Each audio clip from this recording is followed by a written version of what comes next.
How's it going, everybody? In this video, we're going to be talking about HR 5717. This bill is known as the Gun Violence Prevention and Community Safety Act of 2020. And this bill, which is being introduced right now amidst all the issues going on with the virus, is probably the worst gun control bill that we have seen in a long time. This bill seeks to comprehensively infringe on the Second Amendment on multiple levels. They pretty much threw everything that they could. Anything that you ever heard discussed as far as gun control has been thrown into this bill. It just reads as a vomit regurgitation of anti-gunners. So let's talk about what exactly this bill is seeking to do. So HR 5717 was introduced by Representative Henry Johnson of Georgia, and the alleged purpose of this bill is claimed to be to end the epidemic of gun violence and build safer communities by strengthening federal firearms laws and supporting gun violence research, interventions, and prevention initiatives. So I've read this entire bill and I've broken down the major things that it's trying to do, as well as I've broken down and picked some of the sneaky things that people might overlook that this bill is actually trying to do. So first off, the first thing that a lot of people are getting up in arms about, and which we have a right to be upset about, is through this bill, the federal government is trying to institute a federal licensing requirement. And this federal licensing requirement will require anybody who is trying to purchase, sell firearms or ammunition to have a federal license. And so essentially this bill says that it's unlawful for anyone not licensed to purchase, acquire, or possess firearms or ammunition. So right off the bat in this bill, you have a major infringement on the Second Amendment because they are stating that you need a permit to exercise your Second Amendment rights. So to be eligible for a firearms license under this bill, you have to meet certain eligibility requirements. So those eligibility requirements are you have to be 21 years of age, and you have to complete this firearms safety training is what they call it. And what this incorporates, there's a written test, and in the written test, you must demonstrate your knowledge of applicable firearms laws is what they state. And so the second part of this is that you have to demonstrate your hands-on ability with a firearm. And so a lot of people are upset with this because if you have a first-time shooter and they are trying to purchase a firearm for the first time, and they come into this range and they're trying to purchase a firearm and you have to do this firearms testing,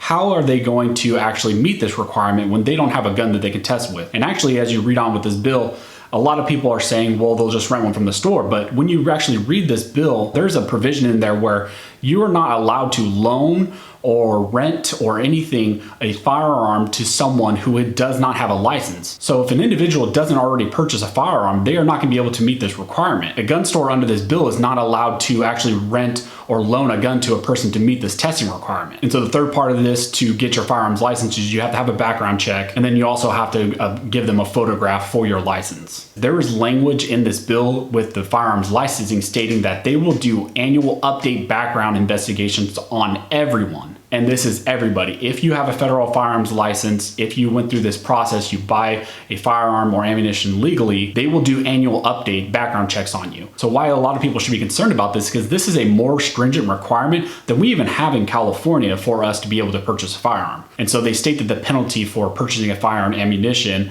if you don't have a license, is any person who violates the licensing requirement shall be imprisoned not more than 2 years, fined, or both. So they essentially say if you purchase a firearm and ammunition without a license, you are subject to 2 years imprisonment, a fine, or both. So another scary thing is they say 1 year after the enactment of all firearms manufactured must have the date it was manufactured engraved on it. And so they're going to require manufacturers to actually engrave the date that the firearm is manufactured or made. So another aspect of this federal licensing is that it might not necessarily be a federal license. The bill actually delegates or permits the delegation of the authority to states if the states meet the certain federal requirements that are outlined in the bill. And again, this is just a federal minimum. The states can go above and beyond if they want. So for example, in California, it is very likely that they might create more stringent requirements than what we see in this federal bill. And the bill actually grants them that ability. And I just want to make a quick note is why would certain states want to do this? And it's because in the bill, the federal government is actually holding out a little carrot to the states saying, if you do this, we'll kick you some money. And that's how a lot of the times the federal government gets the states to do certain things is they offer them money and the states say, oh, we'll take this money and we'll just meet the requirements and we'll maintain the database, we'll do the licensing for you, federal government. And so what does the federal government actually say the states have to do? During the entire period of ownership or possession of the firearm or ammunition, they have to ensure that these individuals have a federal firearms license or have the state license.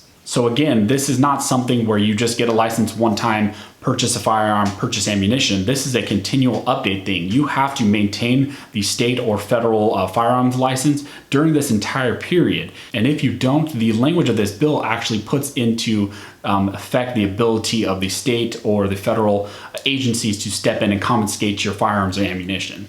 And so let's look at how that actually looks, because this bill actually talks about how the states are supposed to put into effect that confiscation process. So in that section, it talks about the state shall establish processes under which an individual whose covered license is revoked or suspended, or whose applications for issuance or renewal of covered license is denied, shall surrender or transfer all firearms and ammunition that are or would be covered by the license.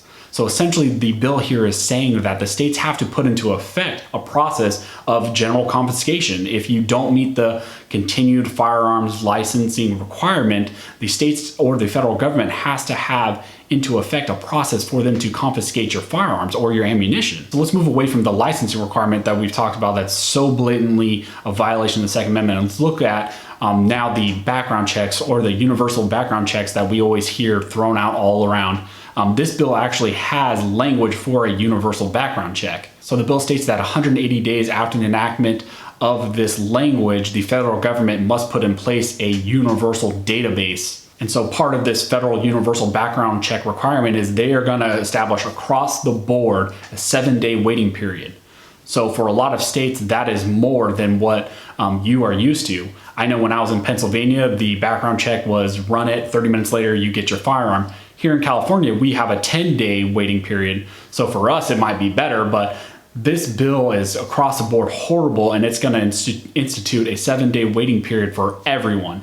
And that doesn't mean that it's only going to be 7 days. For example, here in the state of California, it doesn't necessarily mean that we're going to get it reduced to 7 days, because the state can require more stringent requirements than what the actual bill is stating. So the next part of this universal background check section is that it actually eliminates private party transfers without first going through an FFL. So here in California, we're not allowed to transfer firearms without going through an FFL, but there are other states where that is not the case. But this bill requires that across the board nationally, every private party transfer has to go through an FFL. So again, guys, this is crazy. They're putting very stringent requirements nationally across the board on everybody, and it's just reading as the anti-gunner manifesto. So next, let's look at how this bill is trying to change who is lawfully allowed to possess a firearm.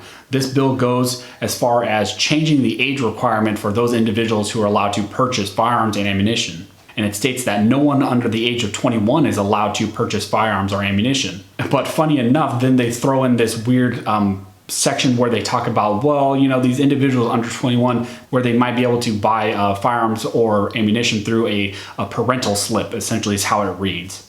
And then funny enough, they go in and expand the gun-free zone language to all universities and colleges because as we know, gun-free zones protect everybody. So again, we're seeing these like common threads that anti-gunners throw around. And that's why a lot of people are just saying that this is the encyclopedia of like gun control, because they just threw everything they could into this bill. Another thing that's getting a lot of people upset about this bill is that there is an extreme risk protection order, essentially is a fancy word for they're throwing in red flag laws into this bill. And they state that the reason of these central red flag laws is prohibiting a named individual from having under the custody or control of the individual owning, purchasing, possessing, or receiving a firearm, and having firearms removed or requiring the surrender of firearms from a named individual. So essentially they're saying if you are hit as an extreme risk individual, they are allowed to go in and confiscate your firearms, or you are required to surrender them. They are trying to push forward, along with all these other things that they're trying to do in this bill, they are trying to push forward